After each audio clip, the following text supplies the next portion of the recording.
you had another chart, which I thought was very interesting. Yep. Yep. This now connects to marriage. Now, we're not making a judgment call on who you marry. You know, it's illegal to marry a bunch in the United States, you know, but, you know, if you're going to start protesting or forcing things on kids, we're going to meet you right out front and we'll protest right back at you.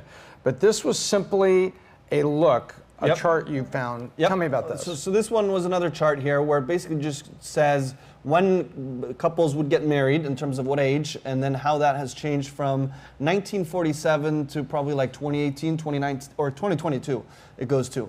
So obviously, looking back in the 40s, the age was a lot younger, anywhere from the average age being, for example, 22 and a half in 1959, versus, as you can see, women are probably like 2 years younger on average, I'd say. And that throughout the entire chart here is pretty steady. But what both men and women show over time, especially since, like, let's say the mid 80s, it just starts inclining. So here you have, for men, 30.1 years old, and then average for women was 28.2 years old. So obviously, this probably also goes back to pursuing higher education. You're kind of going through that path, and then later in life you get married, which in that case then, if the average is 30.1 for men and 28.2 for women, then it kind of makes sense in correlation in terms of where are you living, because if you're not getting married till later on, then living with your parents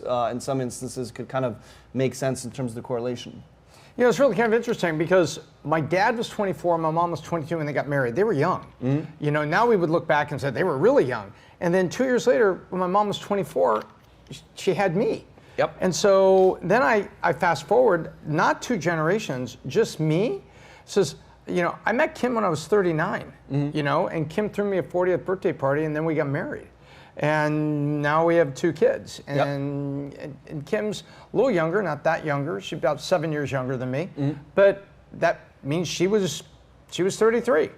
You know, there you go. So 33 and 40. And we're just one generation later. This isn't like from grandparents to parents. No, so for sure. it's amazing. And I think the expense of life is feeding into this. It's because, you know, people jump into the job and start grinding away. But, you know, I think also there's a bigger thing. So for everybody watching, this is a trick. We wanted to talk about this, but then we wanted to go right back to the economy and talk about the labor market and taxes and things. So here we go. Here's the big U-turn back on topic. And what do we have? And this is very, very interesting because of what happened in Greece 11 years ago and what happened in Paris 11 hours ago with people getting annoyed.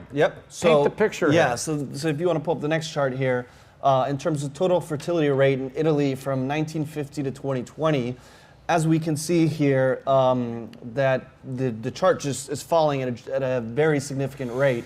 And in 2020, Italy registered just 393,000 babies, meaning new people born in that year.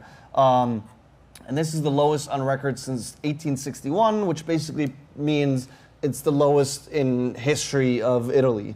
Because I'm pretty sure their records back then weren't as solid and stuff like that. But nonetheless, the problem with this which is going to be a longer term impact, which I think we're going to see now kind of play out in the next, I'd say 20 to 50 years, is that you're going to have an aging population where you have more people who are old, who are depending on the welfare of the economy versus people who are contributing to the economy. So you're going to have more people in retirement homes that need a pension, that need help from the government to survive and to sustain, versus people who are in the economy paying taxes that is going to be able to spend the money so that they can afford that and keep going. So this is obviously Italy is one of the examples here. I know China is having the same situation.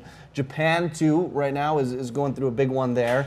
And this in many ways is what Elon Musk specifically has mentioned as one of the biggest challenges we're having with the population in pretty much the whole world now, is that we're going down in terms of population growth.